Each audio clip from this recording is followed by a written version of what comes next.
we're going to take the time that we need. So no one panic. We're going to take the time we need. But I do want to go ahead and get started. So I believe, thank you all for being here again. Appreciate that. Appreciate, you all having to move from one room to the other. I know that was probably inconvenient, but we needed to be in the bigger room for earlier time.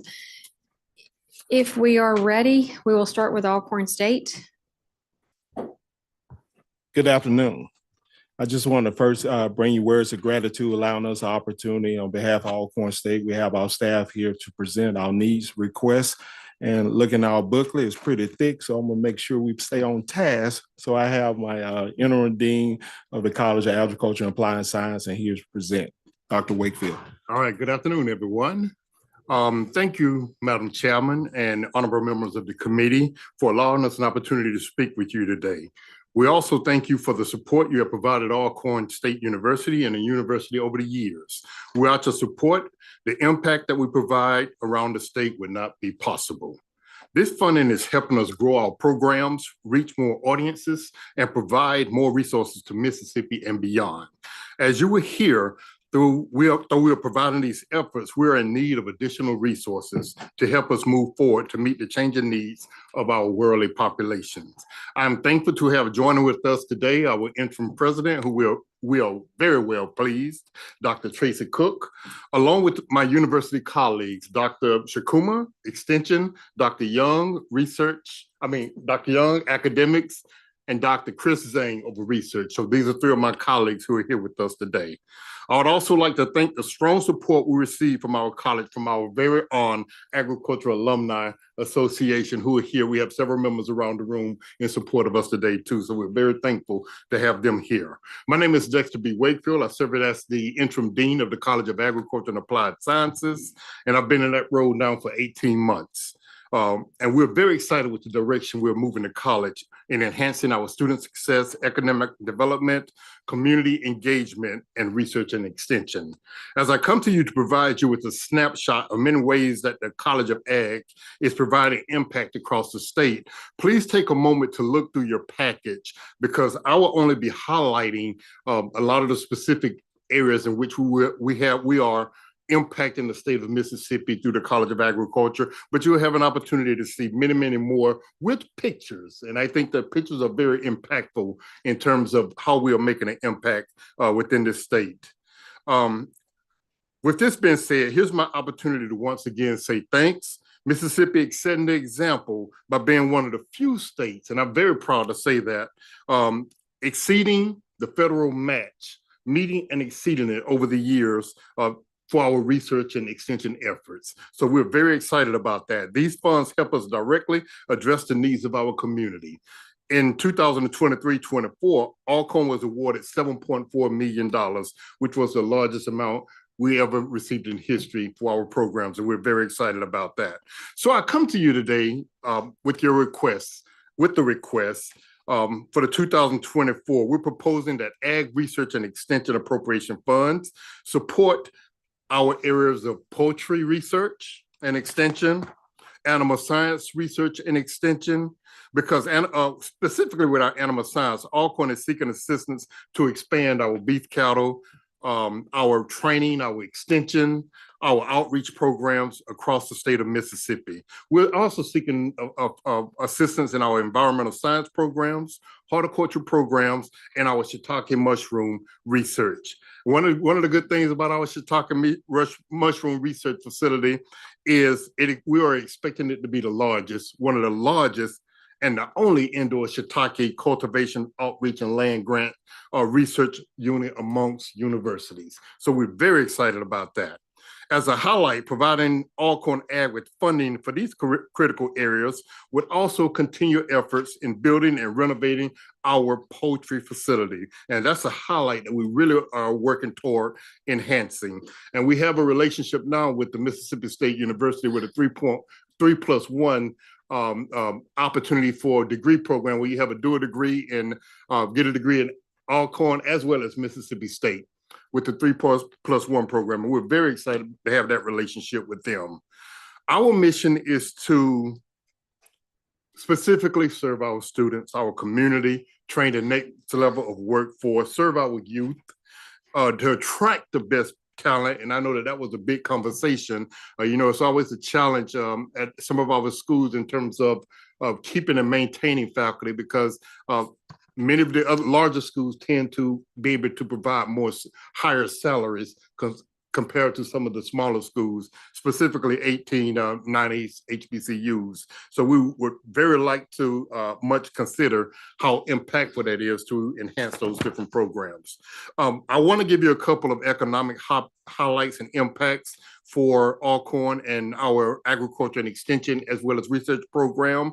And they're more entailed in inside of our booklet here. But our college is conducting research totaling nearly $30 million annually. Our increase in research activities continues to exceed the amount of funding provided by the state of Mississippi. Why is this important? Is because the dollars that we receive are also helping us bring in additional dollars that we can utilize for our research and extension areas. Our college has an enrollment of 631 students. The funds provided by our extension programs largely impact underserved communities at the rate of $355 million for the state of Mississippi. We also have 5 centers on campus, which we provide research, outreach, and production. Our primary challenges are the same as many of the other universities around the state, and that is to increase our research and our poetry, increase our youth programming, increase corporate partnerships, increase our production, facility improvement, and once again, I say the word attracting and retaining faculty and staff. A couple of other key highlights on page 9 in your booklet, you will see how these dollars, appropriated dollars that we're utilizing, have been impactful. And I won't read through them, but you can see how we do have a couple of projects going on with our mushroom poultry and greenhouse, which we have asked for appropriations in the past, and we have received, and moving forward with building and construction of all of those facilities. So we're very excited about the direction we're going. On the very, very next stage, these dollars off page, if you look at fall 2023 student highlights, you can see that these dollars have provided us with over 116 1890 scholarships to our students. This is very good because that is a recruitment tool that we typically utilize to enhance our growth and development with our students. And you can also see we've also been actively hiring new faculty and staff members. We have about 6 new faculty and staff coming on board with specific research agendas that we'll pushing our program into the next generation. Extension, let me go ahead and start with a couple of impact with extension. As I mentioned before, we have an economic impact of nearly $355 million. Most of our extension services are located in the southwest part of Mississippi. We look to expand our presence, access across the state of Mississippi, because currently we're in only 17 of the 82 counties. Several of our agents are tri-county workers. Now, bear in mind, now we're talking about same salaries, but individuals who are working in tri-counties, which means that your clientele is much more vast compared to extension agents that are working in one county alone. So that is one of the challenges we have with our extension program. We offer 3 elements of extension. That's ag and natural resource with a economical impact of $150 million with direct and indirect contacts of 43,000. The other 3 are 4-H and youth development, family and consumer sciences, community resource and development. So we're reaching over 100,000 clients each year through our extension programs, which is very, very exciting. For our research area, I mentioned a few minutes ago about the $30 million additional non-formula funding that we receive through our research sciences on campus, which help us impact the things that we're doing across the state. But we're very excited about those things. And so a large amount of our research is contributed to our Small Farm Development Center, with over 3.2 million in small farms contributing to an impact of over 13 million for the state. Also for the Center of Conservation Research, Swine Development Center, Center for Biotechnology and Genomics, Mount Bayou Technology Transfer Center, and last but not least, our Mississippi River Research Center. These centers provide educational opportunities and cutting-edge research for impacting the entire state of Mississippi. So let me just take a second to provide you with an update of what we have utilizing previous funds for in terms of our facility and research equipment updates. I mentioned 4 construction projects earlier. Our peace shelling facility, which I did not mention, we have pretty much completed that. Poultry facility, our mushroom facility, and our greenhouse facility are in their final stages of moving toward construction as well as moving forward. Our updates is phase 2 of our construction is in the process of being moving in terms of our poultry facility. So we'll be up and running this year. Vegetable process is in its completion stage. Product development center is in its completion stage, and we're hired several faculty members. All of that can be found in very, very much more detail in this package, and you can see the impact through those pictures. I wanted to incorporate pictures in here so you can see it. And finally, funds provided to research and extension at Alcorn Ag stimulates the economy, largely our underserved communities. These programs impact every county in the state, but greatly impact the Delta and Southwest Mississippi. As always, we're grateful for your support. Therefore, we are humbly requesting funds and support of programs in the College of Ag and Applied Science. We thank you for your continuous support, and we are proud of our students, faculty, and staff, and the good representation they bring to the state of Mississippi, and particularly Alcorn State University. Thank you for your time. Thank you. At this time, do any of your colleagues have comments on the programs? Were they scheduled for them to speak to any of the specific? Okay, all right. So to the committee, do we have questions? Okay, all right. Thank you so very much. It was a great presentation. Love the pictures. That does give us an opportunity to see what all is happening, and it's great things in the community. So thank you. Thank you, Madam Chair.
Good afternoon. Thank you, gentlemen, for being here. Excited to hear what is happening at Mississippi State in the ag program. So I'll turn it over to you and let you begin. Thank you, members of the committee and Chairwoman. This is our team from the Division of Agriculture, Forestry, and Veterinary Medicine. We appreciate the opportunity to be here and speak. My name is Keith Coble. I have been the Vice President of Division for the last 3 years. I'd like to introduce Ashley Brown, my Associate VP, sitting back here. In a moment, you're going to hear from our four deans and directors. We're going to begin with Wes Berger and then Scott Willard. They are the more experienced. I want to introduce also Nicholas Frank, who is our new Dean of the Vet School. Dr. Frank has come to us last September 1 and has taken over the vet school.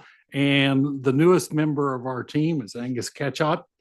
Angus has been at Mississippi State for a number of years, but he has now accepted the role of the director of the experiment station, and each of them will talk to you briefly. we want to thank you for our past support and we appreciate what we've been able to do.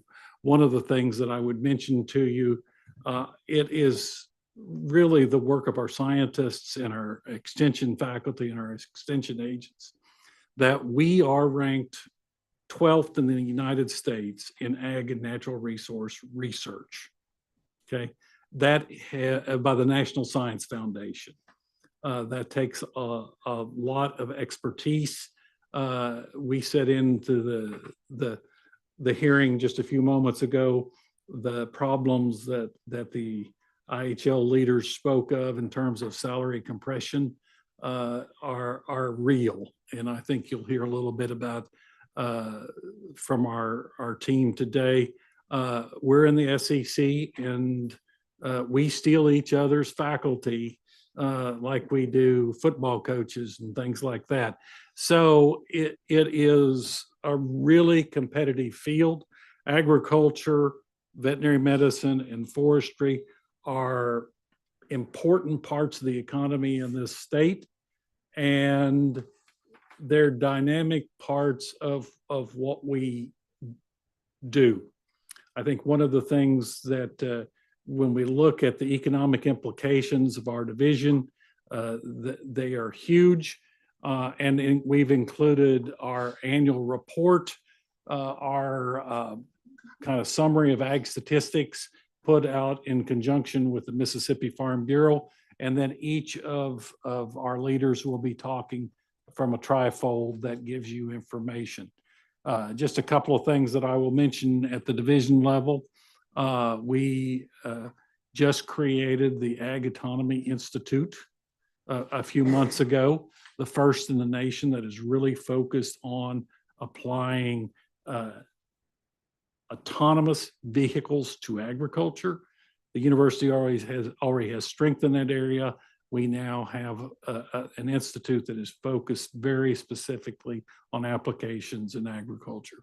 We see that a key part of dealing with the labor shortages that we run into in agriculture and an opportunity to move our agriculture forward. The other thing that we particularly want to note is the Fish Lab, which is an international engagement program that works on the coast. It works in the Delta, but it also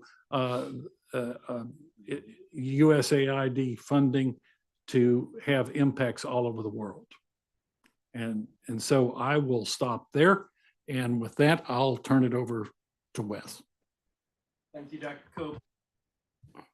Thank you. Chairman Parks and honorable members of the Senate Universities and Colleges Appropriations Committee. My name is Wes Berger. I'm the Dean of the College Forest Resources and the Director of the Forest and Wildlife Research Center. I want to thank you for the opportunity to testify to this esteemed body.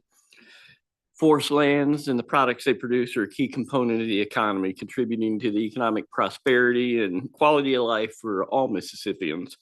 The 19.2 million acres of forest land we have in the state, held by 130,000 forest landowners, produce a farm gate value of $1.5 billion this past year, making forest resources one of the top 2 or 3 most important agricultural commodities. These forest lands produce $13 billion industry that provides 67,000 jobs with a payroll of about $3.4 billion and a $5.3 billion induced and indirect economic impact. It's a substantive industry and an important resource. But in addition to these wood products, these forest lands provide numerous environmental goods and services, including clean water, carbon sequestration, pollination services, nutrient cycling, and wildlife habitat. The fish and wildlife associated with these forest lands produce another $2.4 billion in economic impacts and about 66,000 jobs for the state in Mississippi. The Forest and Wildlife Research Center provides the only research program in the state focused on managing and using the forest, wildlife, and fisheries and water resources, while at the same time protecting and enhancing the natural environment.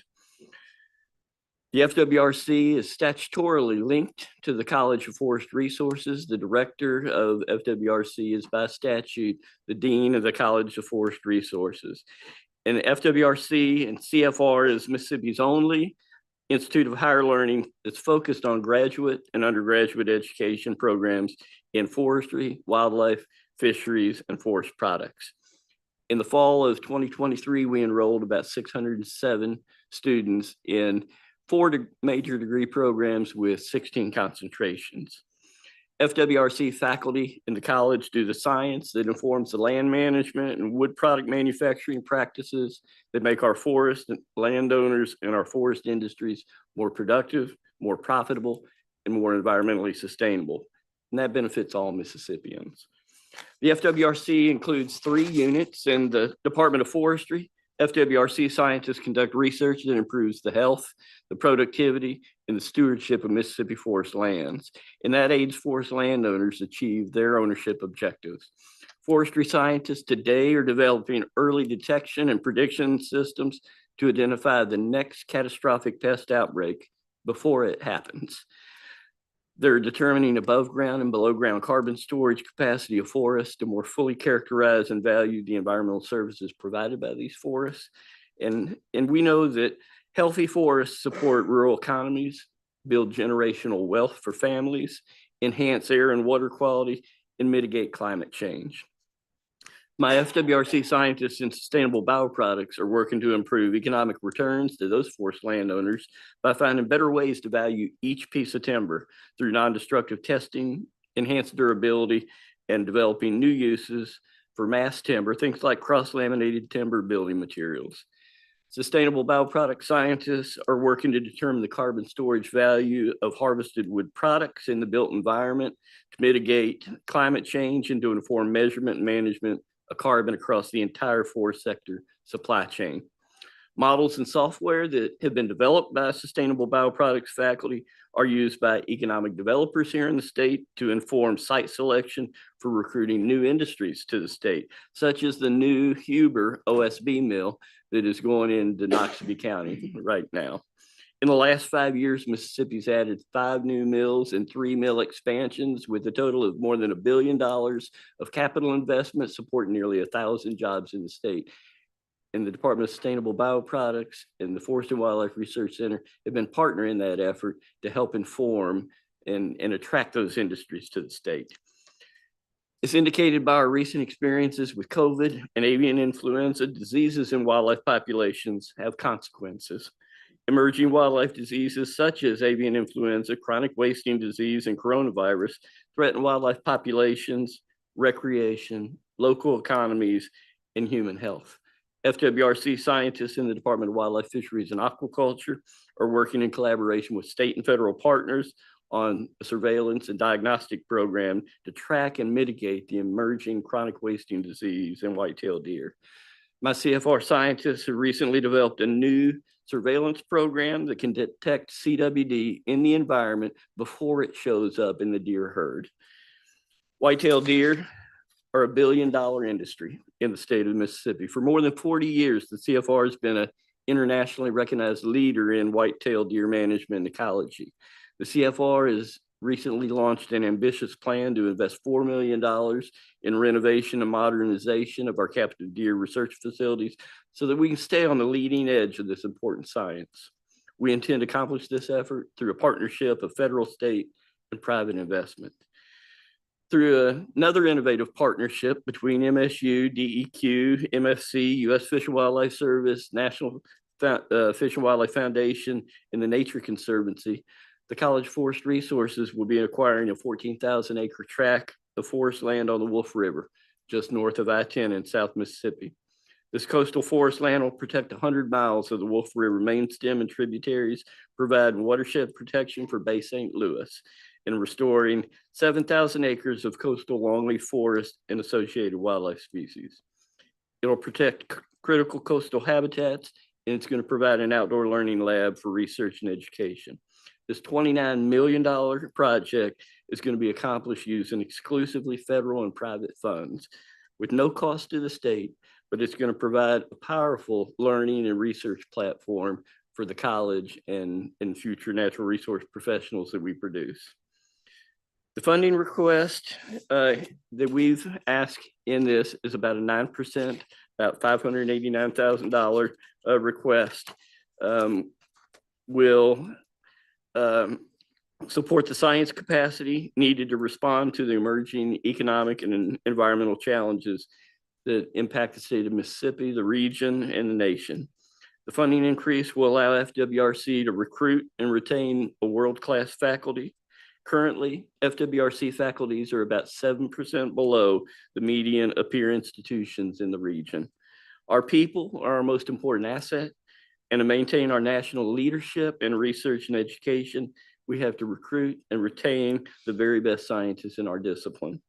The requested funding will support FWRC research programs in forest health, protection and silviculture, forest resource economics and policy, urban and community forestry, forest products manufacturing, mass timber design, engineering, construction and marketing, emerging wildlife disease surveillance and response, and coastal ecology and conservation.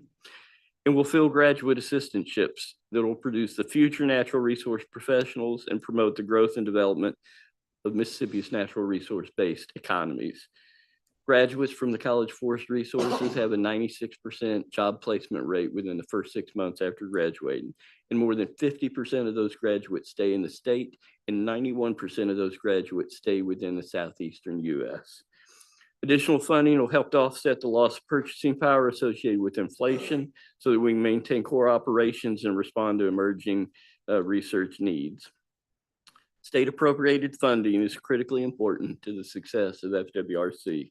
State funding accounts for about 35% of our FWRC total research expenditures, and it provides the capacity to do the important work we do on behalf of our stakeholders.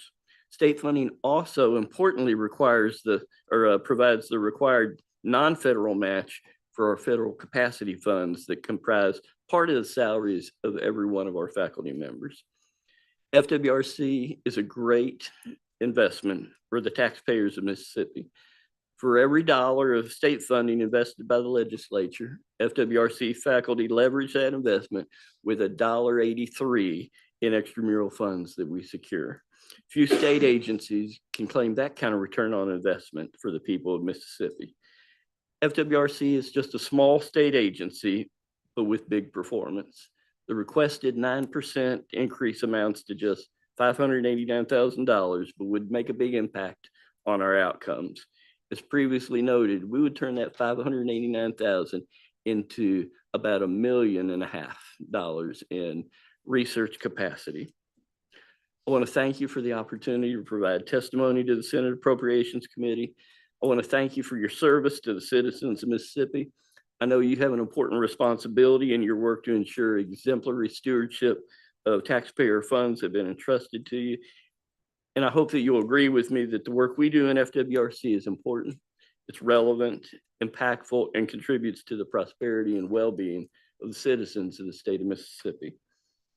Investment as requested would empower FWRC to achieve greater outcomes for these stakeholders. Thank you for your attention. Thank you. Great. Well, thank you. Thank you for your time today to the committee to provide some testimony on the Mississippi Agriculture and Forestry Experiment Station, or the MAFIS budget today. Again, I'm Scott Willard. I'm the director of the Mississippi Ag and Forestry Experiment Station and the dean of the College of Ag and Life Sciences. You have a trifold in the DAFM packet that has this gentleman here on the front working with cotton. This is a young faculty member that we attracted from Texas A&M. Got his PhD with Mississippi State. We're able to keep him on as a faculty member. He's a 60% MAFIS faculty and 40% with the College of Ag in teaching and research. And just yesterday, an article from his research hit the airwaves or the web, I guess, in a journal called The Conversation.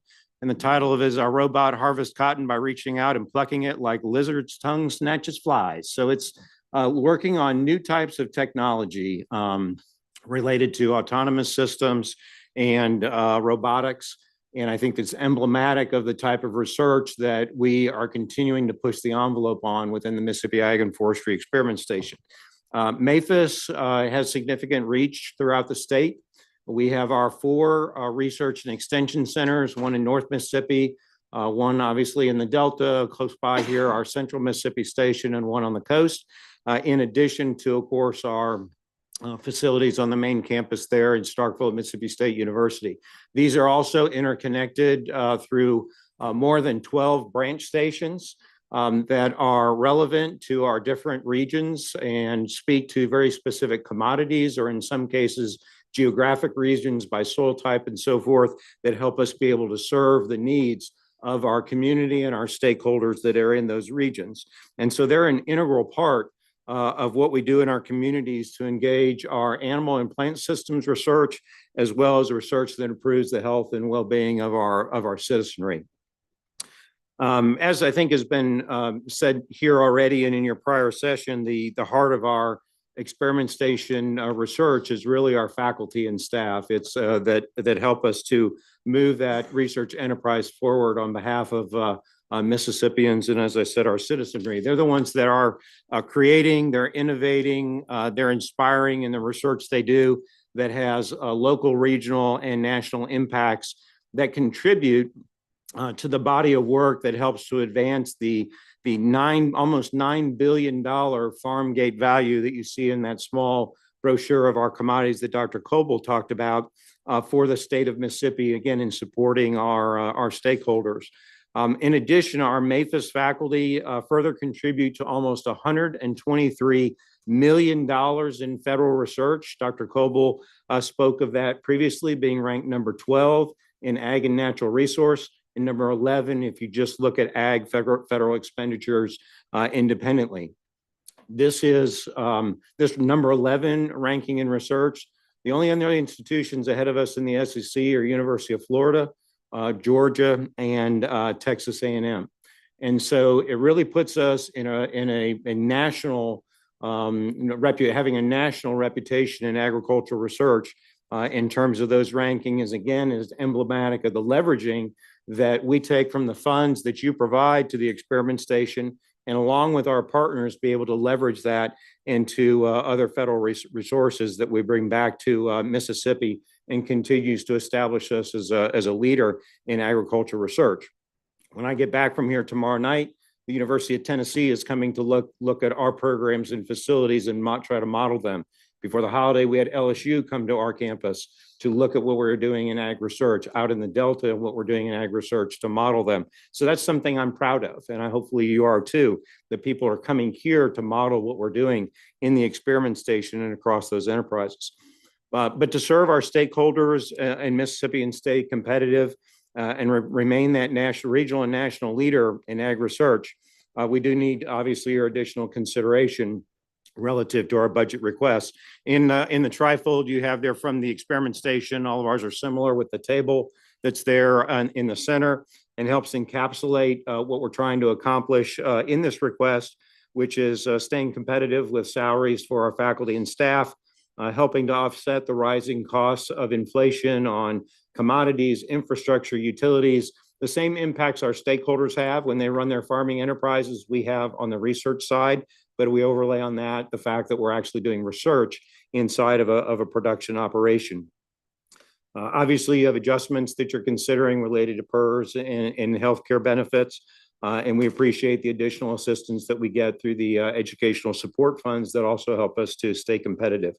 To give you a little context of some of the research that we have going on and where some of that leveraging would contribute to, in our North Mississippi Station at one of our branch stations at Pontotoc, where we do a lot of our sweet potato research, we are investing in more storage and processing research. This was a direct request from the stakeholders that we pursue this part of the research that they needed. Sweet potatoes we're ranked number 3 in the nation in sweet potato production, and continuing to invest in our faculty and staff in this area will help to support our sweet potato growers. I believe you're going to have on your agenda this session to designate the sweet potato as the state vegetable. And so I was pleased to see that focus coming across as well. In addition, in North Mississippi at Pontotoc, we have the Clean Seed Program, which is a consortium among Southern region states that we lead. It's a $4.8 million grant related to seed and seed germplasm, not only in sweet potatoes, but other specialty crops. And again, we need the leveraging that's provided through our state funding in order to be able to garner those types of resources. In the Mississippi Delta, as you're aware, Mississippi is #1 in catfish production, and we're looking to add additional capacity in some of the catfish research programs we're doing in catfish health, in water quality, in our improving efficiency of our pond production systems. We work closely through the experiment station with our colleagues in CFR FWRC, the vet school, the extension service, and also the USDA ARS on topics related to catfish genetics, nutrition, pond design, and vaccines to help with catfish health. And quite frankly, I think what the work that's been done there in past has really contributed to the industry's continued viability. But more work needs to be done there. In the Delta, obviously, we also have significant row crop research that continues in addition to supporting the National Center for Alluvial Aquifer Research, which is aimed at understanding water use and conservation in agricultural systems. And so very important research there related to sustainable agricultural systems and water use.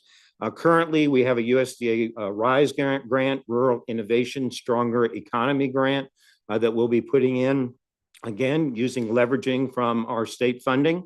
That will help us to bring precision ag technologies to the Delta should we garner those resources. At our central Mississippi station, we're investing in our truck crop branch station to advance research in some of the specialty crops and vegetables as we see the western states like California and others with costs rising and water issues.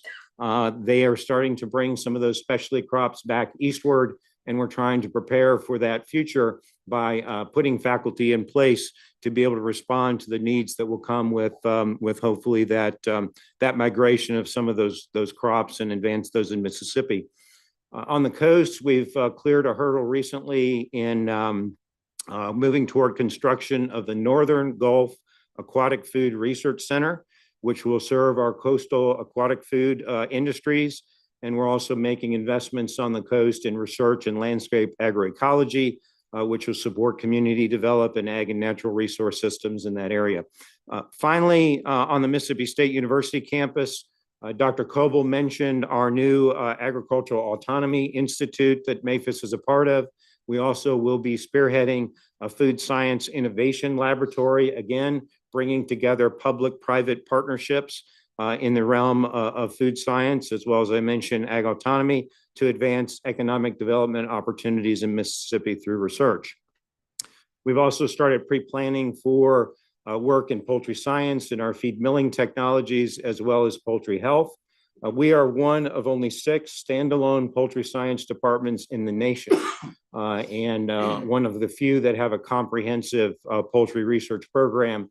And as you know, poultry is one of the #1 commodities in the state of Mississippi.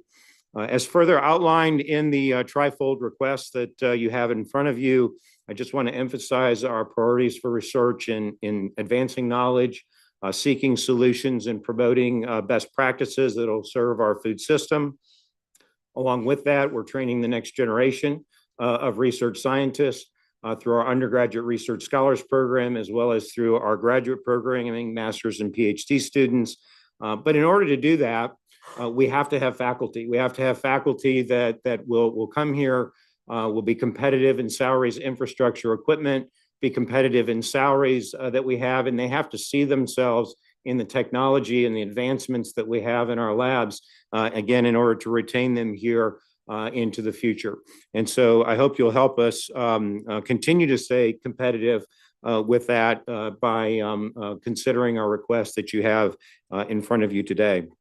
I know you have a lot to consider as you go through and look at the budgets, but as was mentioned by my colleague earlier, significant leveraging occurs between the resources that you provide and what we're able to bring back into the state through our federal research funding enterprises that we continue to maintain. So let me just end there and thank you for supporting the experiment station and agricultural research. And as you know, when you do that, you support the future of Mississippi agriculture. So thank you very much. Thank you. At this time, I want to allow the committee members, we've had 2 different groups to speak to their budgets. And if there are any questions, let's maybe take a break to ask those to those two groups before we proceed. Yes. Thank you, Madam Chair. Got a quick question on the forestry side. Do you do any type of firefighter training or forestry fire training? That's a really important question. And we work closely with Mississippi Forestry Commission, of course, their lead on fire suppression for the state. And they work with our federal partners as well. The work we do is in our prescribed fire course. And so the students that go through our forestry as well as our wildlife program have the opportunity to part of their degree program they can take an entire semester on prescribed fire. They come out of that meeting the red card requirements and they are a certified prescribed burner. But beyond that, well, we also host in partnership with MFC the statewide prescribed fire short course. And so that's for citizens who want to become a certified prescribed burner. They can take that training.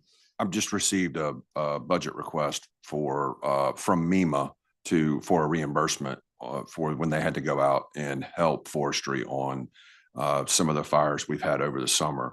And I'm just curious if there's any opportunity for the university to help in those, because MEMA does not carry, or I do not believe that MEMA has red card qualified people, and I would much rather have a qualified red card holder out to fight fires. Yeah, that's absolutely important. As dean of the college, I'm also on the board of commissioners for the Mississippi Forestry Commission, and MFC has a really well developed and thought out strategy for fire suppression, and it includes when they pull from within the state other regions first to areas that have a lot of fire activity. And then when they overrun those resources, which they did once this year, then they have what they call a compact with 4 surrounding states, and they pull from those. And so those are all red card trained, certified firefighters.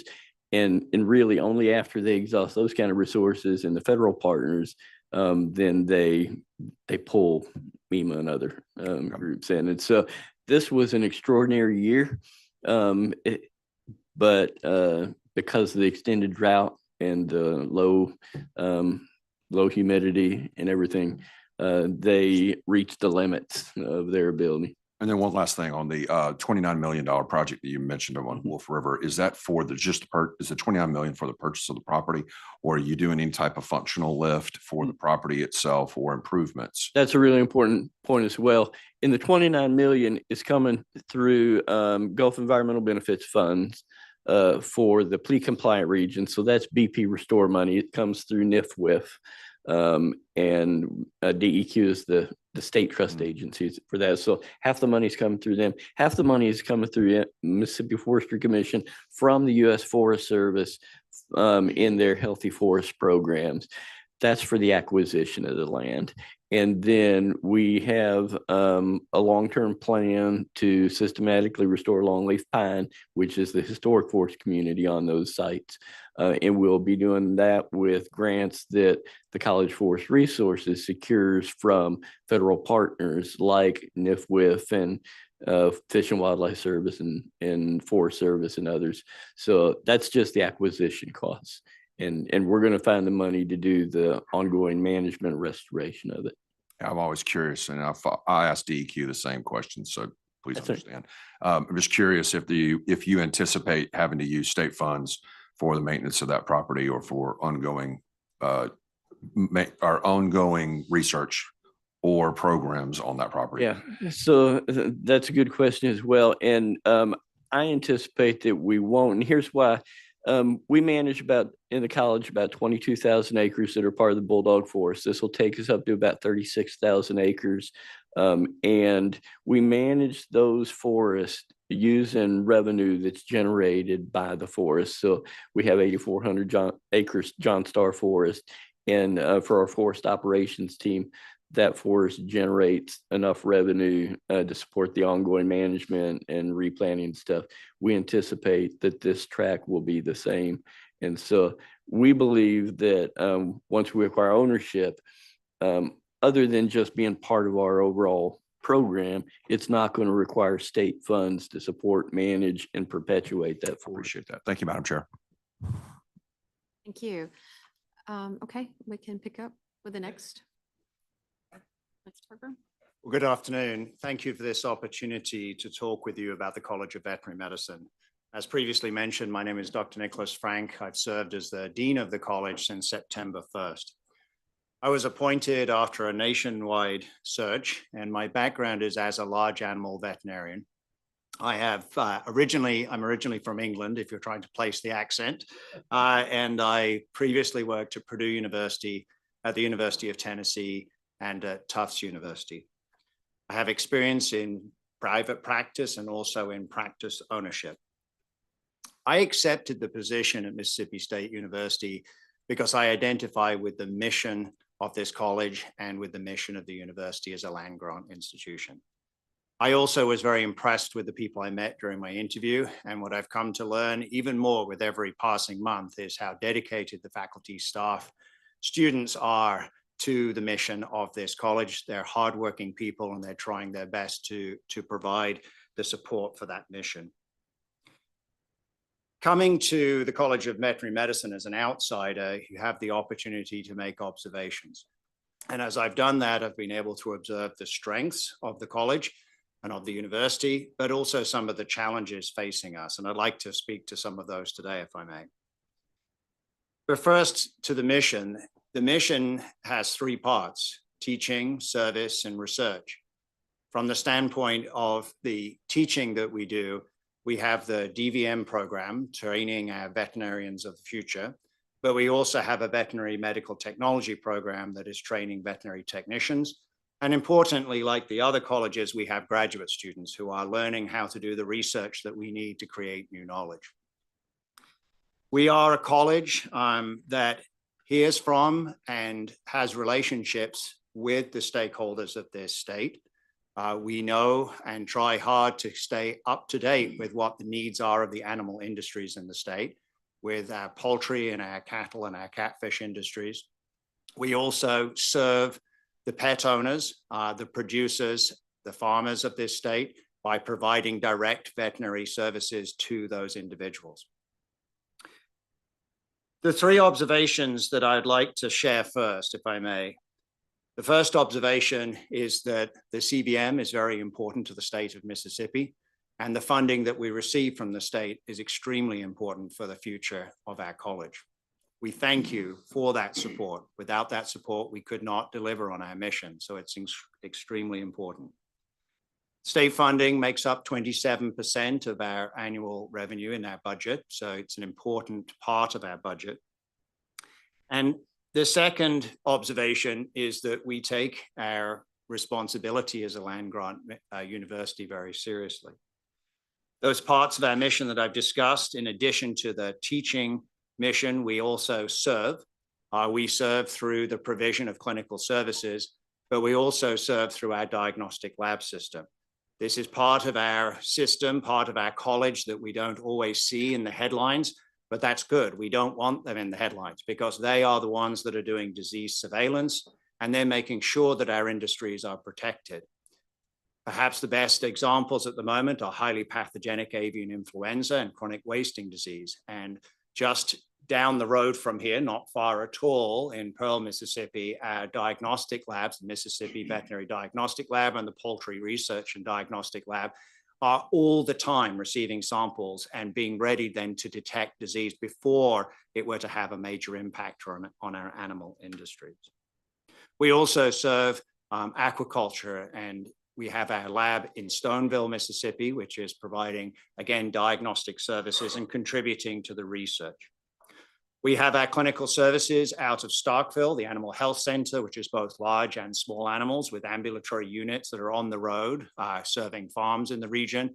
And then not far from here in Flowood, Mississippi, we have our Animal Emergency Referral Center, providing small animal hospital care for patients in the region. This is important because we're not only serving the owners of these animals, but we're also serving veterinarians in the region. They need someone to refer to. They need somewhere to send those complicated cases they can't manage at home.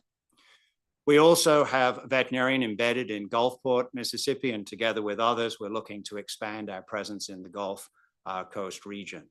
That veterinarian is involved in marine mammal medicine and aquatic medicine, which is extremely important areas as we think not only of our terrestrial environments, but also our aquatic environments. Research is important. It's the third part of our mission.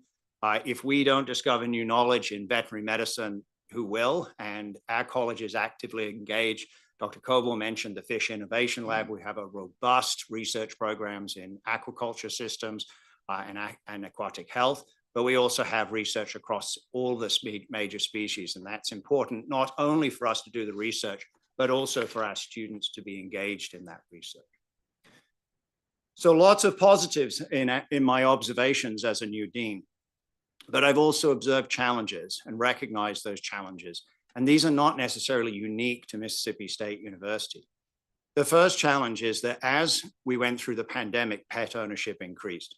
We've also seen a major shift in veterinary practices in that there are corporations that are buying up practices and running veterinary practices.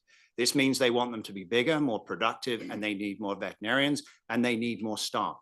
The staff was the first problem I encountered when I came here, that in our hospitals, our staff, our veterinary technicians, were being poached by private practices. They were being offered higher salaries. They were being offered startup or signing bonuses.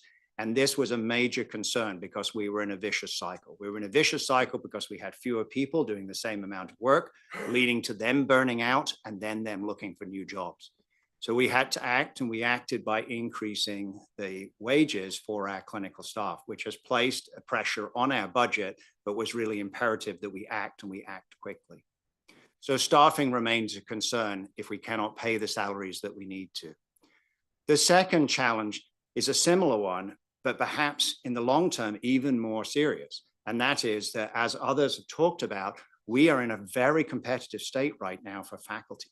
Perhaps in our situation, we also have not only other universities, SEC and others who are trying to recruit our faculty, but also we have private practices trying to do the same. If somebody is a board certified surgeon, they could practice in a private practice, or they could be in a university setting, and the private practices are paying more. We also, at the national level, and this coming into this position, having been at other places and being part of the national organizations, overall, we're seeing increases in class sizes. As we need more veterinarians, then we're seeing that the number of veterinary students is increasing at the traditional universities. So 32 US veterinary schools, they've all increased their class sizes. If I look at LSU, for instance, a peer institution, they've gone from 120 students per class to 220 students per class, 100 extra students per year. That means they need more faculty. In addition to the 32 existing veterinary schools in the US, 11 new institutions have proposed veterinary programs. At a recent dean's meeting, an analysis done showed that there is a nationwide shortage of veterinary educators, nationwide shortage of faculty. So how do we do better? How do we compete with that? We have to look at salaries, but we also have to look, and I think that Dr. Willard was alluding to this, the equipment available. The surgeon wants to be in a good operating theater, wants to have the appropriate equipment. Those are all important factors as we look to the future if we're going to continue to do well. In addition, we all have to look at how do we keep our own? How do we make sure that we train people to become faculty so that we can keep them at Mississippi State University? We have the best chance of doing that if we train our own. So our internship and residency programs, where they're training to become specialists, our PhD programs become even more important to support as we look to the future. The third challenge is that there are areas that we need to double down on to do even more.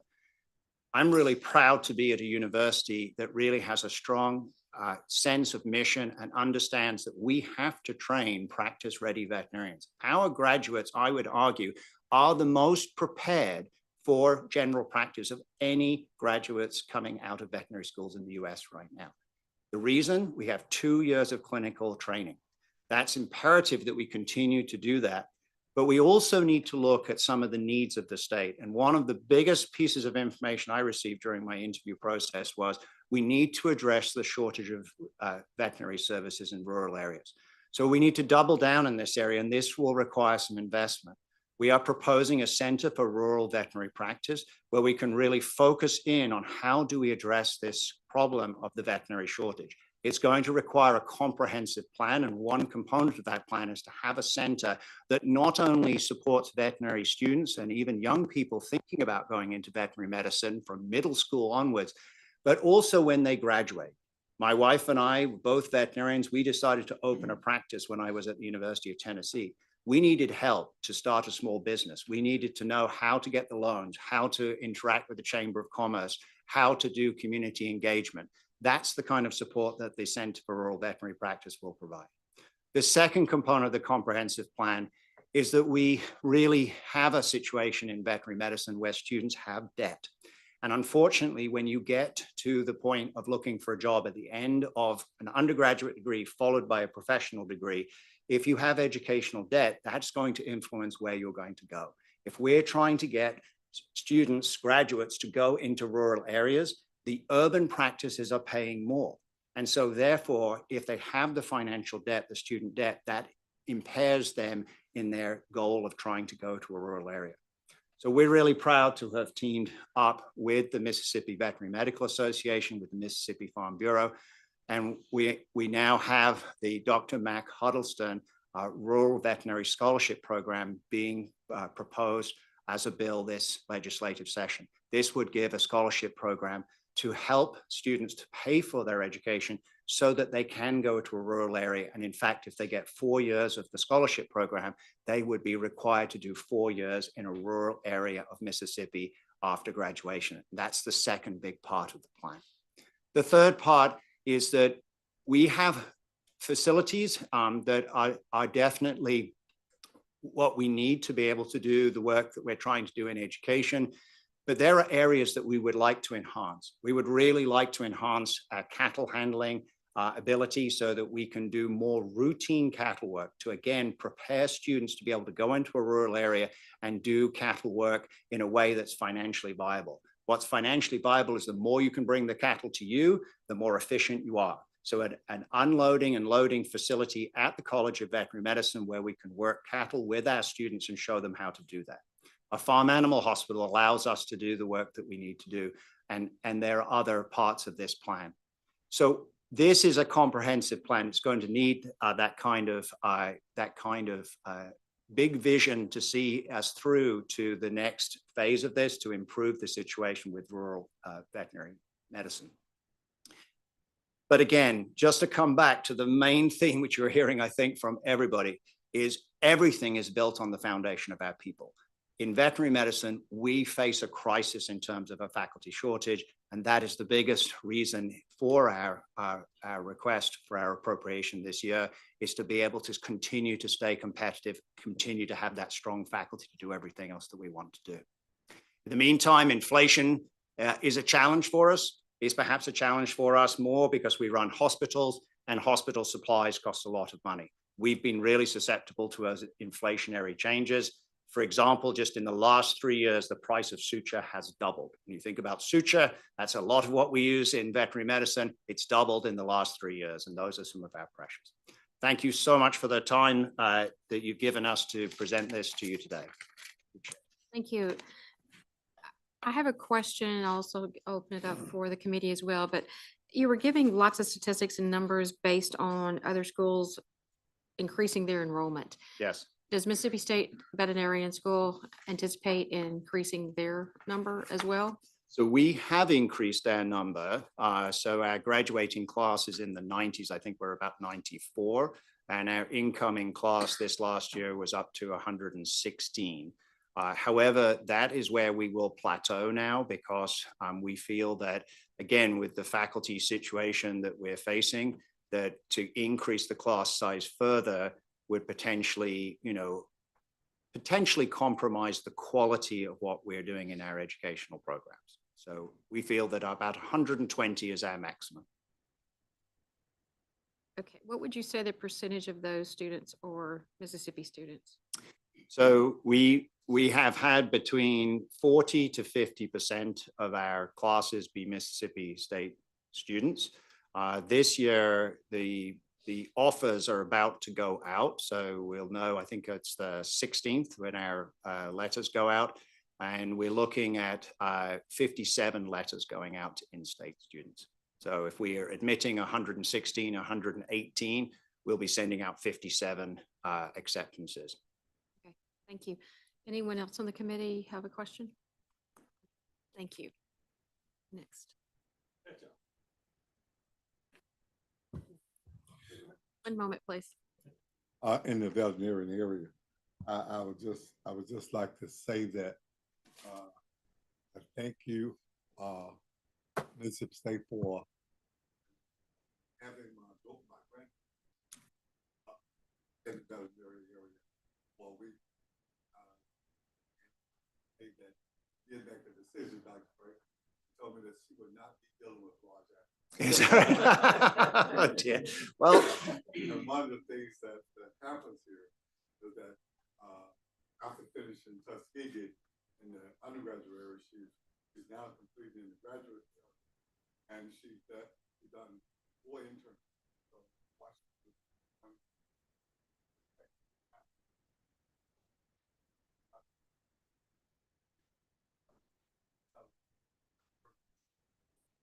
So well, as you know, that exposure did a lot. as a large animal veterinarian, we talk about turning students. So a student that comes in thinking that they want to do small animals, and then we turn them into a large animal veterinarian. So that's nothing more than a challenge to us. Thank you. We have one other question.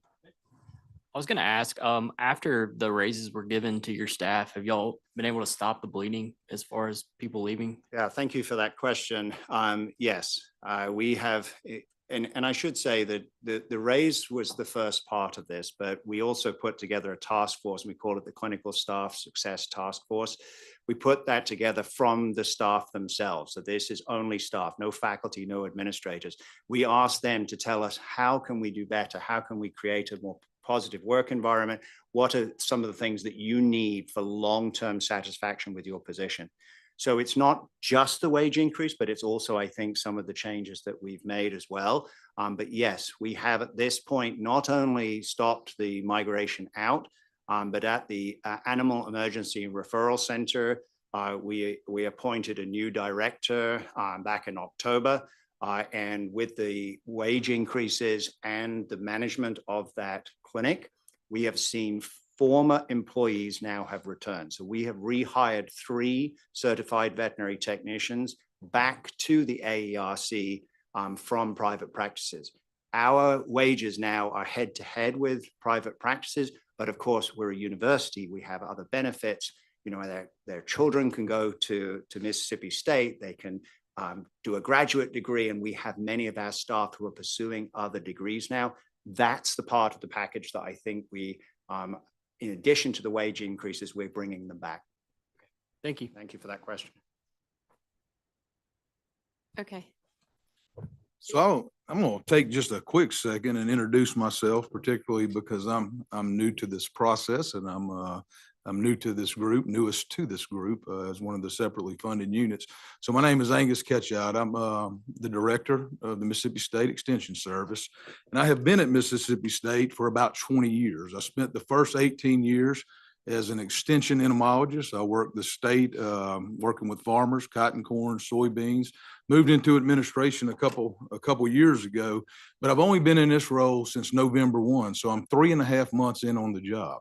So I'd like to first to thank you all for all the past support that you have provided, the Extension Service, but I also wanted to talk just a little bit about my first 3.5 months. So I dove in quickly, obviously, into the budget. One of the things that I think is very important is that we are really good stewards of the money that you have provided us. And one of the things I've been looking at is efficiencies and inefficiencies. And in some cases, I think we're doing well. In other cases, there's areas where we can improve, and we're making those changes. I want I want you all to know that we are definitely being stewards of the money that you have provided us, and it's very much appreciated. And we're evaluating all the programs right now, especially being new into the role is something that I found very important. But I want to talk just a minute really about what we do. How I view the importance of the extension service and some of the things that we do. And as I talk to different groups about extension, I think extension is obviously known by a lot of people in Mississippi. We have people that are in all 82 counties. They live in the communities. Our extension agents. They go to the schools in all the counties. They're participate in everything at the county level. We have people in offices from 8 to 5. Every day of the week in all 82 counties. And that's very important. In many cases, I would say that we're the face of the university for some areas of the state. We're some of the first people that you see as our extension agents that are out in the counties. But I wanted to get a little deeper into what we do. One of the things that I have been real passionate about since taking this role is I've wanted to tell our story a little better. And I use this example a lot. It's kind of funny. I want my mother to understand what extension is. And she's a hairdresser for 50 years, but I want her to know even how she can benefit, every citizen of this state. But I'm gonna give you just a couple examples. One is just from the other night, and it's something I've actually reflected on a good bit. I was at a local county ag club meeting, and there was only 15, 16 people there, but I was really going into great detail on them understanding what extension can provide to every person in that room. And I had a minority farmer in the room, and he asked me, and I was going on, and I was selling our message and what we do and how we can help every citizen of the state, how we can make them become more profitable in their businesses, whether it's ag or whatever. At that time, it was ag. And he said, let me back you up 1 second. Tell me how you can help me. And I gave him a couple of examples, and I could tell he wasn't quite still on that same page. And he said, no, specifically, how can extension help me? I said, well, let's start by that. I said, ask me a question. Give me an example of what you're looking for. And this gentleman was from Webster County. He said, well, I've been thinking about, I want to start a small hog business. I want to grow some produce, but then I want to grow some hogs. When I pick the produce, I want to feed the hogs the leftovers in the field and maybe make a business out of that. I've been thinking about it for a long time. And I said, well, let me tell you, I'll tell you exactly how we can help. You call your local extension agent. He may not have the answer, but he's going to know who to call. He's going to call the Animal and Dairy Science Department. They're going to tell you about nutrition ratios and what you're feeding them, how that would need to be supplemented. They're going to put you on a plan. They're going to tell you how to do that. I said, then we're going to talk to the Ag Econ department. They're going to tell you if your business model works. If your business model don't work, we're going to talk about how to make it work. I said, and if we don't have the answers to those questions, we're going to call the director here and we're going to get his research team and we're going to do research. And he looked at me and I could tell he was satisfied with the answer. And he said, well, I got one more question. He said, will y'all actually come visit my place, my farm? I said, we'll go a step beyond that. Absolutely, we'll come see you. We'll drink coffee at your kitchen table with you in the morning and talk about this further. But that's just one example, and that is what we do. That's what we do every day, and that's just one small example of literally millions. But the other one I want to talk about, and I spent this past week, and this was my first Dixie National. I've been on the crop production side, haven't necessarily been on the animal side, and I was not myself a 4-H'er. We had a hog farm when I was growing up, but I didn't participate in 4-H. I'm a little jealous of that now as I learn more about it. But 4-H resonates with every citizen that I'm finding in this state in some capacity. We have 51,000 kids in this state that are participating in 4-H. When I was sitting in there earlier, listening to Dr. Keenum, and y'all were talking about the IHL meeting, and I keep hearing about this academic cliff. I hear about it a lot everywhere I go. Everybody's talking about this academic cliff. You know, some of the stats around 4-H, I just punched in some numbers on my phone while we were sitting in there. That 51,000 is roughly about 11% of the school age kids in the state of Mississippi. Tufts University, actually, this was not Tufts, but Tufts did a lot of work on 4-H and looking at impact. The other MSU, Michigan State University, and this was all the way back in 2014. Michigan State did a study, and what they found was 4-Hers are twice as likely to attend college. So if you start thinking about this footprint that we have in 4-H, and how that can be even expanded further. We got over 5,000 volunteers that have committed 500,000 hours of volunteer time valued at $12-13 million. If we can reach more and more kids, what the Tufts study showed is something that also resonated with me because it's something I've taught my kids growing up. I've always told my kids growing up. In fact, one of my sons has a birthday today. He's 30. He's working on his PhD actually in entomology at Mississippi State, turned 30 today. But I've told both of them their whole life, 90% of being successful is getting out of bed and going to work. Well, in this study that Tufts did on the impact of 4-H, what they found is 99% of 4-Hers value being trusted by their employer, doing a good job at work, and being on time. So these kids that we're reaching all across this state, and the numbers can grow as we get more funding, we can do more things, but as these numbers grow, we're producing leaders. They can communicate, they can be productive citizens of this state. And I think it's endless, some of the opportunities that we have there. I could tell you so many different examples because we have so many programs. I'm gonna hit on one more. I'm not sure everybody, this group I would think probably is somewhat familiar, but another thing that we do that's not probably known across to all the citizens of the state that we're very active in, the Mississippi State University Extension Service, we're also part of the State of Mississippi Comprehensive Emergency Management System. We react to big events. The tornadoes in Rolling Fork is an example. Because again, as I mentioned, we're a part of this. We work with the local, state, and federal emergency management groups when something, God forbid, happens like Katrina or the Rolling Fork tornadoes. But within minutes of those storms clearing the area, we had people on the ground plugging in. We had extension agents on the ground that are embedded in that community, in surrounding communities, and we're pitching in and helping. And a lot of people don't know we have that impact. We're specifically charged, some of our specific charges are around animal and ag and natural resource, continuity of work, damage assessments, sheltering, protection of animals. And we played a really big part in documenting the historic drought that we had in the state this year, provided information that was valuable in getting some of the relief that came down to some of our farmers in the state. But one of the things that I really want to focus on is the Extension Service. 93% of my budget is people. We are a face-to-face people relationship business. That's what we do. Like I said, we go to your house and drink coffee and help you become profitable or culturally or socially more viable in your community, whatever it may do. But we're a people organization. And budgets mean a lot to me because it's people. When I have budget cuts, I got to get rid of people.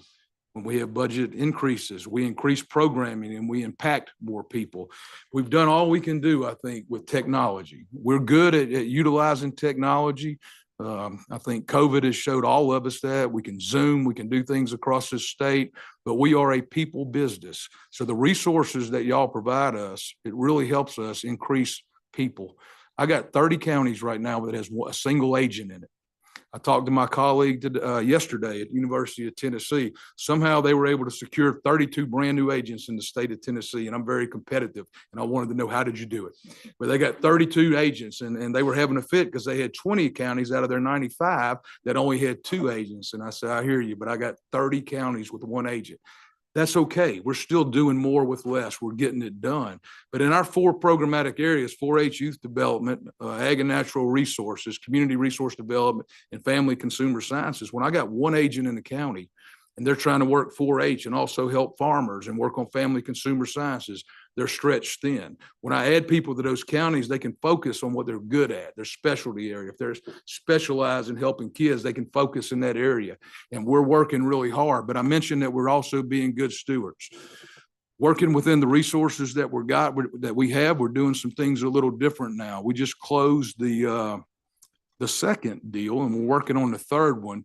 We're actually, in the absence of having enough funding to really fully staff our counties, we're starting to share agents across counties. Other states are doing a little bit of this. Takes a lot of work. I got to go visit supervisors in both counties and convince them this is a good thing. But I think if I can get in there and get in front of them and tell them, if you give me an ag agent and let me make him 100% ag, I promise you, he can do more in 2 counties than a 40-50% person can in one. And they're buying into that message. We also have our supervisors. I don't know if they've ever been asked, but I've been spending a lot of time building relationships just in this last 3.5 months with our local officials, our supervisors, chancery clerks. And I've been asking, they pay a part of our agent's salary. I'm like, have you ever thought about increasing your part? And they are. And as they do that, we can add capacity along with the funding that we get from you. So again, with 93% of my budget being in people, and people are the ones delivering the programs, it's really important for us to be able to do this at the state level, to give back to the citizens of the state what we can to them. And we're really appreciative of all the support we've had in the past, and it's extremely important going forward. So with that, that ends anything I'd have to say. And if y'all have any questions, I'd be glad to try to address them. Thank you very much. Committee, subcommittee members, do we have any questions? All right, thank you all very much. I appreciate you all taking the time today. It's been very informational. Just one quick question. Your total ask was somewhere in the neighborhood of 3.8 million. Was that? Yes. Okay, thank you so much.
right.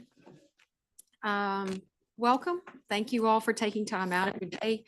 Again, I recognize that we're running a little behind schedule, but we want to hear from each individual you want us to hear from in each division. So we're all yours for the afternoon. And I'm assuming that's until 5, right? If I go beyond that, I'll get some stink eye. won't No, I? no, it's my bad. So we're here for you. No, thank you for that. We won't go beyond that unless y'all have lots of questions, and then we'll be so happy to talk about it. I do want to say thank you for having us here. I'm Lou Ann Woodward, the Vice Chancellor at the Medical Center. I've got some of our team members with us. I want to quickly introduce Dr. Alan Jones. He's the Associate Vice Chancellor.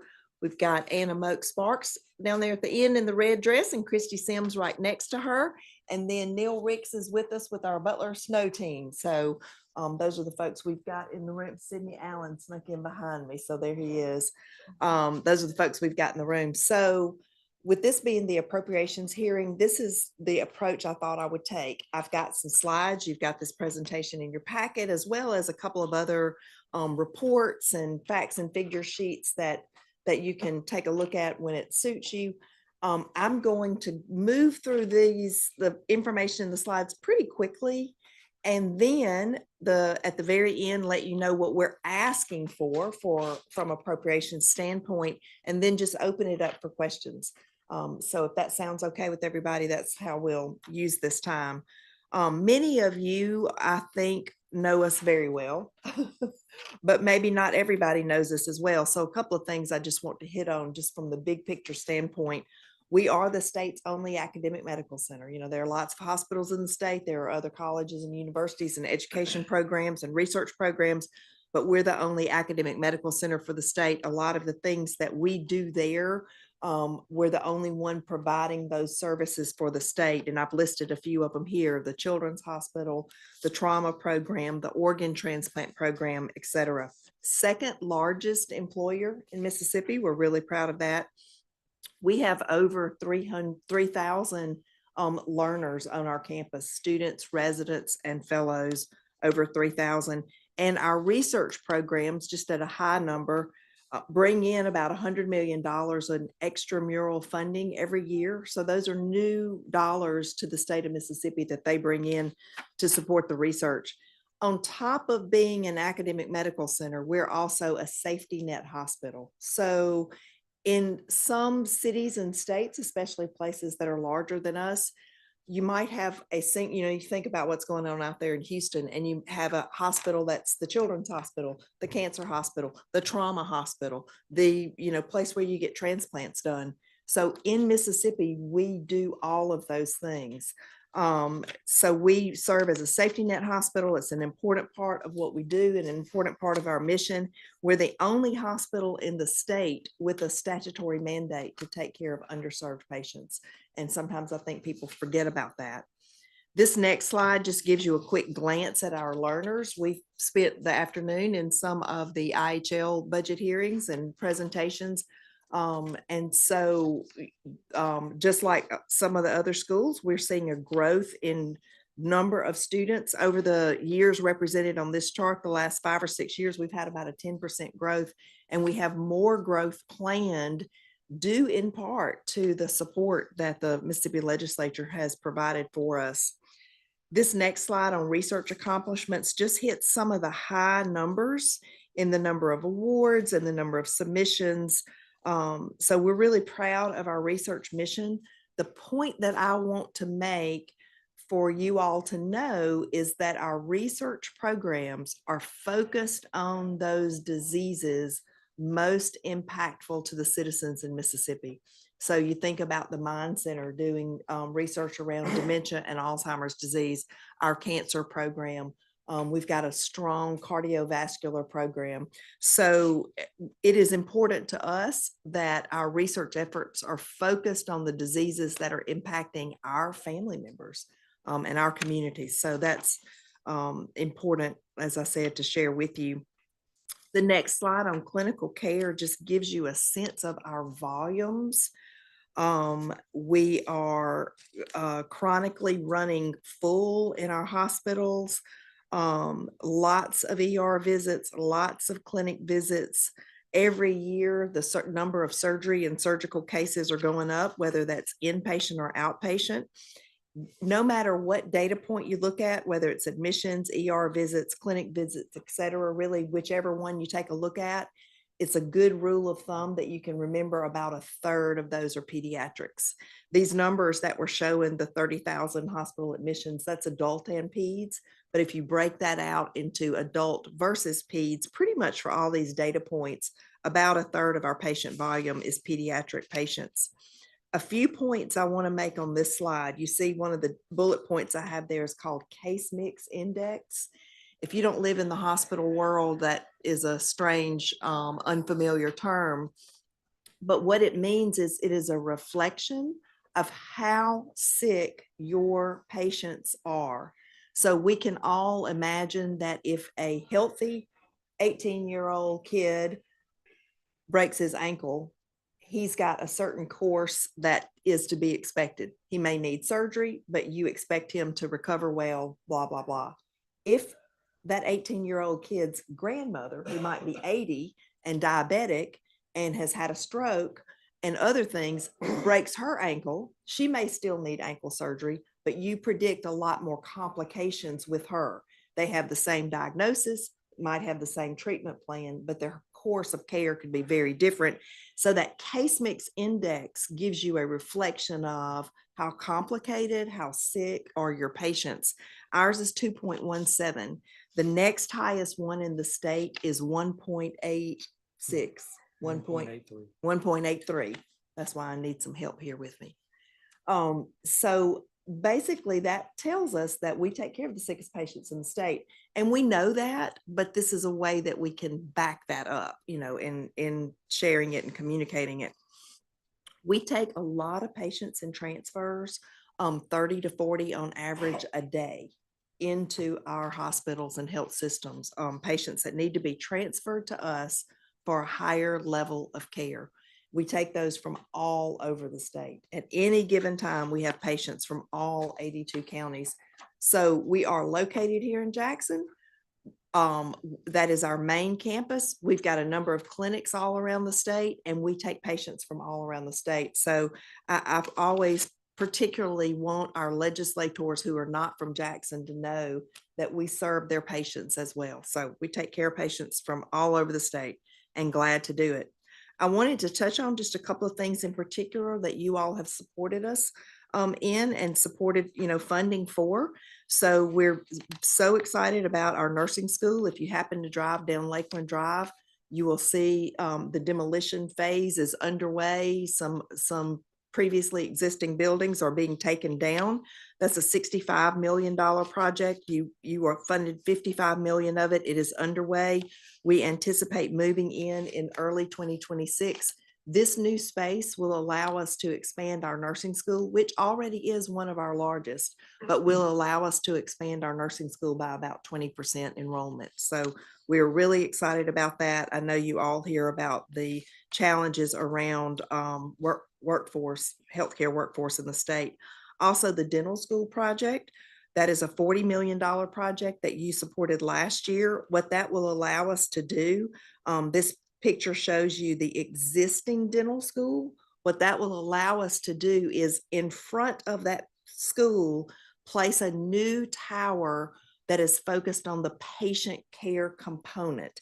In the current school, we've got the patient care space, the education space for the dental and dental hygiene students, and the faculty research space. So all of that is in that current building. This funds from you all will allow us to pull that clinical piece out. It will be adjacent to and in fact connected to that building so that for the clinical experience for patients, they are in modern facilities. This was built in the 70s, and even the patient care rooms have the cinder block walls, et cetera. It's very dated. And then that will allow us to do some minor renovation to the existing building and expansion of the education program and the research programs, et cetera. So, and again, a target move-in date in late 2026 for that project. Also, the legislature supported the Alice Clark Center for the Medically Fragile Children. That funding actually, that bond was approved several years ago, and I don't remember the exact year, but it's 2018, somewhere in that range, 2018, 2019. With that we will build a palliative care, long-term care facility for children. It will be located on a piece of property close to the IHL, and the construction will begin this spring. So if I was you, I would ask me, well, what took so long to get to the point where we're now about to begin construction? And what has occurred in the years, aside from the pandemic, but in those years in between, what has occurred is a very lengthy, and it was lengthy and it was challenging, negotiation with the Department of Medicaid to get to a point where we had a reimbursement model where we could operate the facility. So getting funds to build something is one thing, but I didn't want us to build something that we couldn't operate without it running into a deficit.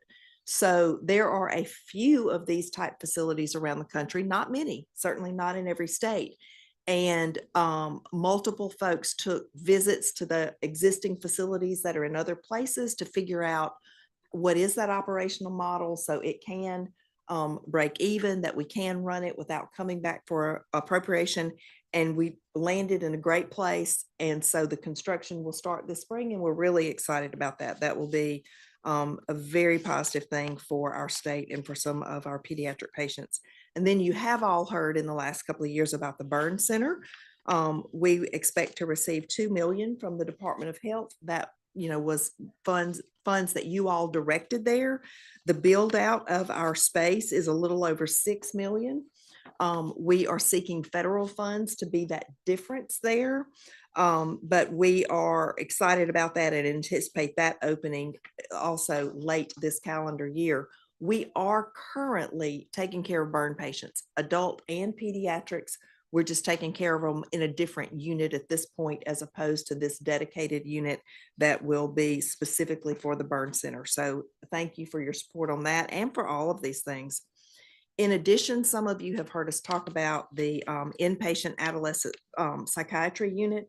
So we have a child psychiatry unit, we have adult psychiatric unit, but one of the most difficult to place patient that needs psychiatric care is the adolescent, because they don't really fit in the child unit and they certainly don't fit in the adult unit.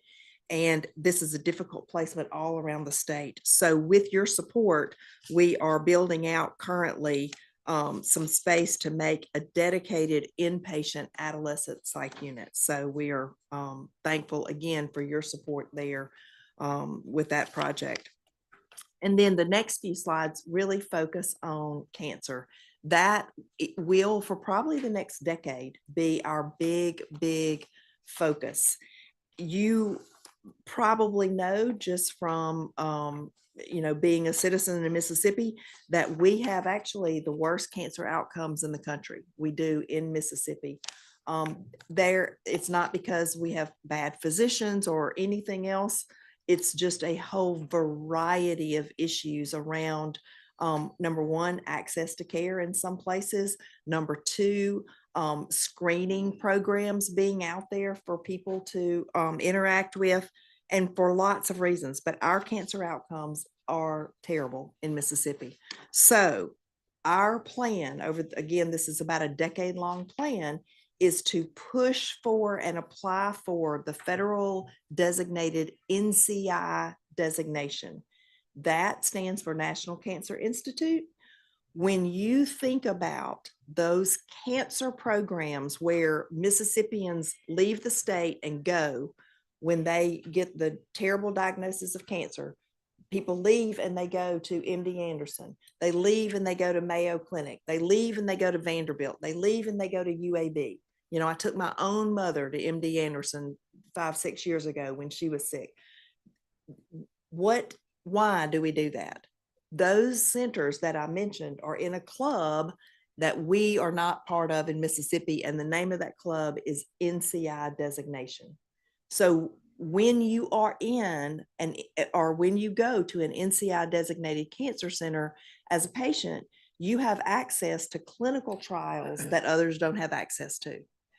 When you are a medical center that has the NCI designation, you have access to federal funds and the ability to apply to be in these clinical trials that others do not have access to. So that is the thing that Mississippi doesn't have. You look at this map, the NCI designation ethical imperative map, and it shows you Mississippi does not have one, Louisiana does not have one, Arkansas doesn't have one. So therefore, when our citizens leave, they go to those other states that I mentioned. So, you know, we feel strongly that this is a critical need that Mississippi has. And because the NCI designation is based on the core of research that you have, we know that if Mississippi is going to have an NCI designated cancer program, it will be us, that it will be us. So we are marching toward that. It is a heavy lift. It is not something that will happen tomorrow, next week, or next year. This is a multi-year strategy, but I'm going to talk to you about it a lot in the next few years. So I want you to kind of hear about it now. To begin with, it's going to take people, it will take researchers, it will take facilities, it takes equipment. It's a big lift. And you can see there on that page that I titled, "We Need Your Help." That we have a plan. We are doing the groundwork right now with a plan during this calendar year to kick off a philanthropic campaign. You know, we raised $100 million a few years ago for children's. We will be working toward that kind of goal, hopefully even a little more, to raise private funds for that. We will be asking for an investment from the state. We are seeking federal investment opportunities. And then, of course, the way that we make up the delta would be through revenue bonds or through operations, through clinical revenue. So it really will take all of that to get us to that place. But as I said, I'm 100% convinced it's an ethical imperative, and that we are the organization that will do this for Mississippi. This next slide is just a timeline, a general timeline that we've marched out now. There are a lot of moving pieces. This is the kind of thing that, as I said, will not be accomplished next year. This is a kind of a 10-year march. I want to touch on a couple of quick highlights, and then I'll get to the punchline. So I want to accentuate or emphasize our recent success in the Leapfrog scores. Leapfrog is a national entity that looks at hospitals' patient quality and patient safety and puts out a score. It is not perfect. There are a lot of things wrong with this scoring system. It's not perfect by any means, but part of the challenge is there is no perfect system. And the way that this particular entity puts out their scores, hospitals are scored on thousands of things, but the way this particular entity puts out their scores with the letter grades, it has been one that the public has gotten used to seeing and that they put some emphasis on. So in the most recent scores that were released, our hospital in Grenada got a Leapfrog A, and just like when you're in school, A is the best grade, and the medical center got a Leapfrog B. If you look at the next page, this just shows from 2015, which is when I became the vice chancellor. I can't speak to what happened before, but from 2015 to now, kind of our journey. But the how do we compare slide is really the piece I want you to take a look at. So listed on this comparison sheet are other Southern academic medical centers. So again, just like the two examples I gave you of the patient that needs ankle surgery, hospitals are very different.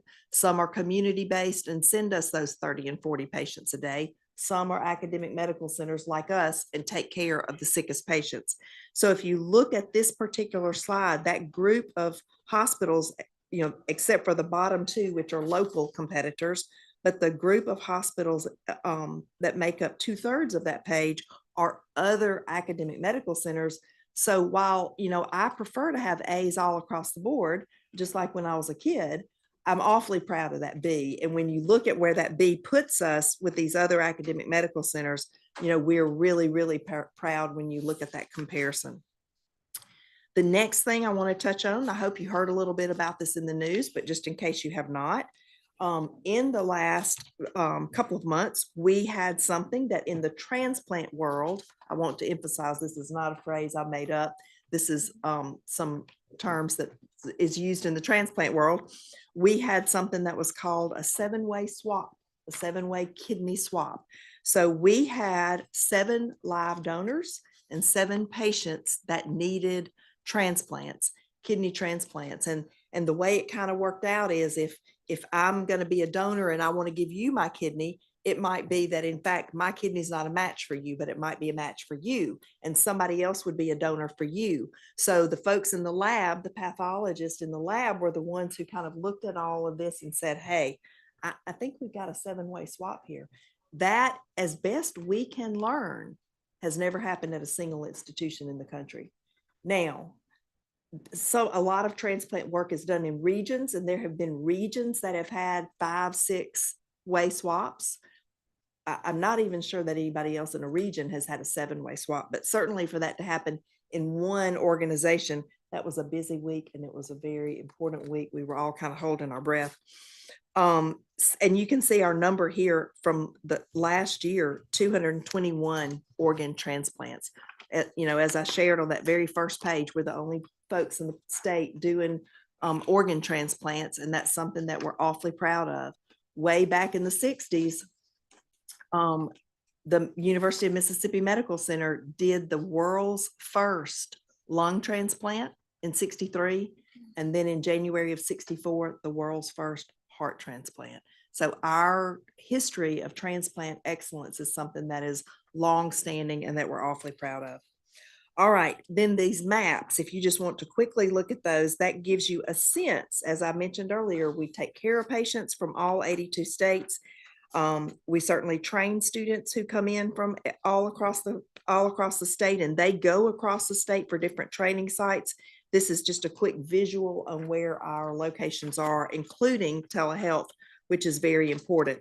And then specifically the clinic sites, these next 2 pages give you the children's clinic sites all throughout the state, from the very northern part to the coast, east to west. And in some cases, we have the clinics there that are under our flag and our umbrella, and that's our clinic that we staff 5 days a week. In other cases, we go into a community and augment them with some pediatric specialists. And it may be that the pediatric cardiologist goes 1 day a week, comes from Jackson and goes down there 1 day a week. And the pediatric, allergist goes another day, or what have you. It depends on what that community needs and what they've asked us to do in the way of assisting. And then also, the next page would be the adult clinics. And so you can kind of see the pattern there. So I told you at the very end, I would tell you what it is that we're asking for from the Appropriations Committee. And that would be, I started in 2015, as I said earlier. So there were a few years there where we had budget cuts. So I can't do this without saying, first of all, don't cut our budget. That's request number 1, full institutional state support. I will come back at some point with an ask around cancer that includes support of a facility. That's not this year, and I'm not sure what year will be the right year for that. I will need leaders to help me know what the right time for that is. But this year, if you could increase anything in our budget, if there is room for an increase, I would ask that it is the line item for cancer. Right now, year over year, we have a $5 million line item that you provide for us for our cancer program. I want to see that increase to 10. I know that that might be too much of a jump for 1 year, or even 2 years. But if there is room this year for a potential increase in our appropriation, my request would be that it is supporting cancer as we start to build that infrastructure of researchers. That is, we've got to have a critical mass of research strength, and there are a lot of criteria that has to be met around. You have to identify 3 areas of focus and whatnot. I mean, there's structure to it, but that's what we've got to build as step 1 in this foundation around cancer. And then also, The DPS, Department of Public Safety, is moving sometime this year to a new location in Rankin County. And I would like to ask that you consider transferring that property to the medical center, along with $3 million to demolish the buildings that are currently there. So we've got a strong campus in Jackson, a strong presence in Jackson. Sometimes when people see the map that shows all of our clinic locations, people will come to us, they're worried that we're putting clinics elsewhere, here, there, and other places. We are anchored in Jackson, that that it will always be that way. I mean, just it is what it is, but we are landlocked. So we are landlocked where we are.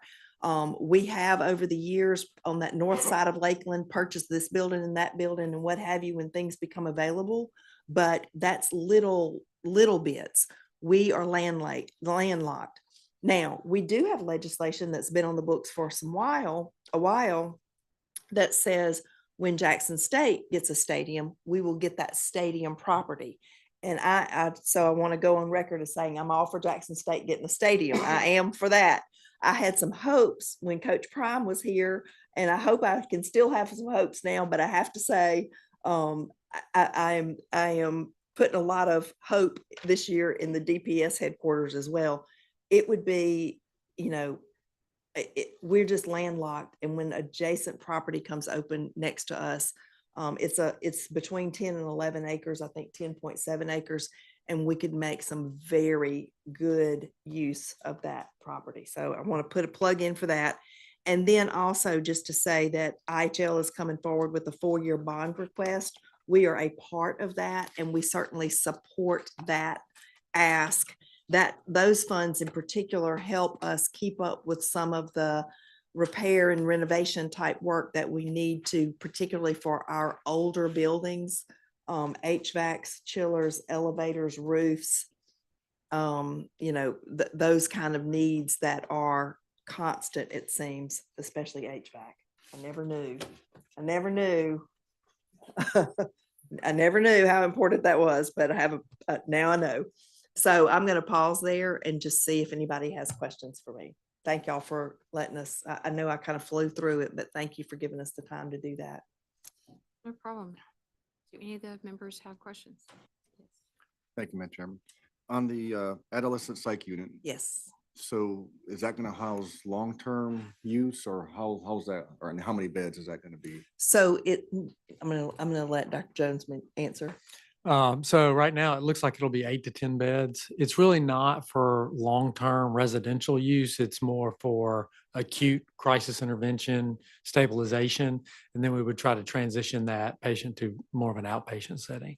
But it is inpatient in the It is hospital inpatient. overnight, but just not months and months and months. How did use get referred to that facility? Is that through the youth court, or is that through? Multiple avenues. Oftentimes for acute problems, they'll present to an emergency department somewhere in the state or to UMC.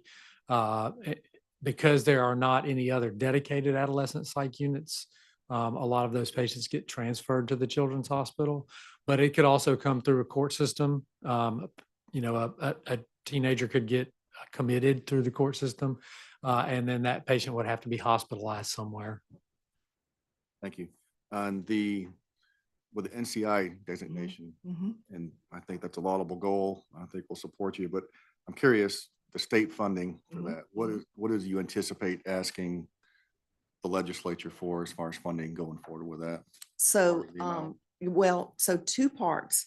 The first part is the increase in the year over year, from 5 million to 10. And that allows us to much more quickly start to build that infrastructure team of the research, kind of the program. So that helps programmatically. The other component that I plan to come back and talk to you all about and hopefully get some support is around a facility. So we need, and hopefully it will be on the Highway Patrol property site, or next to the Hope Lodge, across the street, not quite into that stadium property, but right there on the edge. So a cancer facility, so that a patient can go to one place and be seen by whatever specialist they need to be seen by. If they're getting chemo, they can get chemo. If they need a biopsy, they can have a biopsy done. If they need to be enrolled in a clinical trial, that would be the site. If they need radiation oncology, so that it is all housed in one place, that would be the whole clinical side of this NCI designated cancer center, with some of the research also happening there. Now, we do have a separate pediatric cancer clinic that actually has been through some private funds being renovated and expanded, and will be opened late this spring or early this summer, so that part of that pediatric piece would still be in our Batson Tower in our current pediatric space, but this would be the location for the adults. So, like I said, we don't have the final number on final dollar amount on what that number would be. And I realize that that might be an ask that's not just a 1-year ask, that's multiple years, but we will come back and be hoping for some support in addition to the 5 million, which I think of as programmatic, for the facility support as well. Thank you. That's something we need to prepare for, and I didn't know if there was a figure in mind, but obviously that's not the case. Well, we're working on that. We're working with some architects now on trying to get what the programmatic piece looks like that needs to be in the building and what that projection would be. So As well, they need the amount for the facility right. and then the reoccurring expense thereafter to make sure we can get that funded. thank you. Thank you, ma'am. Thank you. Other questions? Sorry. Her too. Yeah, that's okay. Go ahead. It's happened quite often. it's Thank you, awesome. Madam Chair. Elaine, no. They're all All right. D's, okay? And you may have already touched on this, but I know that you received a bunch of ARPA money for specific projects. Do you feel, or will you be able to complete those projects under the guidelines for ARPA, which is the end of 2025? Yes, we will. We will. So, well, 2026. I'm sorry, Yeah. 2026. So, yeah, we won't have them done by the end of 2025, but the School of Nursing is one of those examples that is funded by ARPA funds. So, we will be able to have those projects done to meet the timeline. Go ahead and order the HVAC. They're a year out. Most definitely. Any other questions yes. I guess is full institutional state support, is that dealing with the salary increases and operational increases that So- you did in your original budget? That is compared to where we were last year, to the appropriation that we got last year. Okay, so I think whenever y'all submitted y'all's budget request, y'all requested increasing some general funds for operations and salaries. For budget requests for this year. So yes, certainly that would be our request. But when I say sort of, no cuts, please don't cut our budget. I'm saying as compared to where we landed last year Okay. for that. All right, thank you. Mhm. Okay, any other questions? I have a couple if I may. So I think last year, one of the asks was that we help support, and I'm curious if you're still supporting it or if it ever developed, providing mental health services to IHL. And you're talking about through the telehealth program, is that right? Yes. So you want to give an update on that? So there was a project that was done that looked at the institutional need across the IHL institutions, and there was an ask from the IHL last year that was not funded. We have been supportive of the project, and we can certainly run the project through our Center for Telehealth, but we have not been the primary one because we are not the institution that's affected acutely. We haven't been the one primarily making the ask. And Anna, are you looking like you wanted to add something?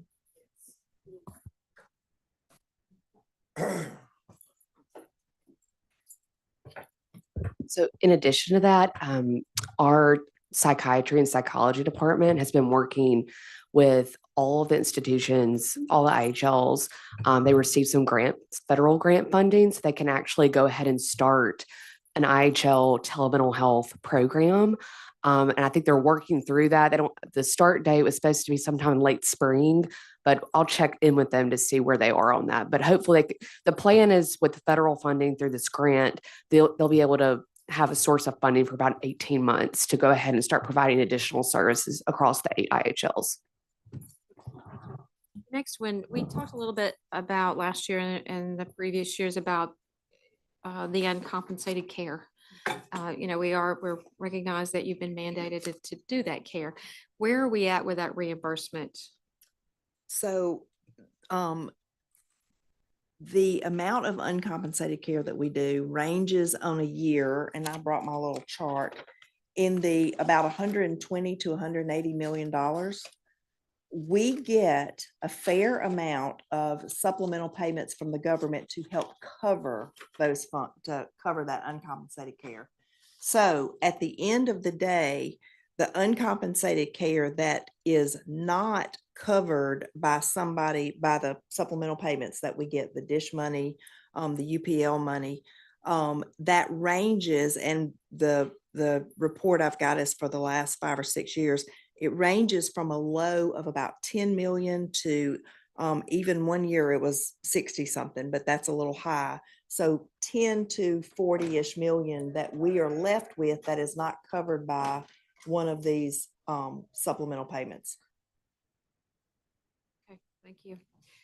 And just to make a comment, I'm excited to see where the funding that was provided last year, you are moving forward. It looks like you've made great progress.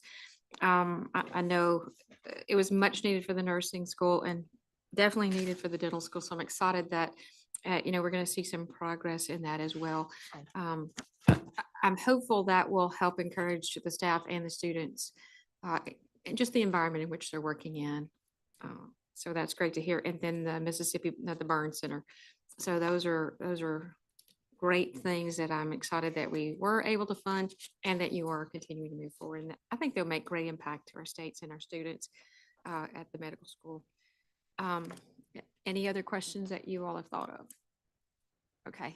Thank you all. I know it's been a long afternoon, especially to the committee. So thank you for your patience and thank you all for coming over and sharing, the needs and the issues with us. We are glad to do it and very much appreciate your support. So thank you for that. Thank you.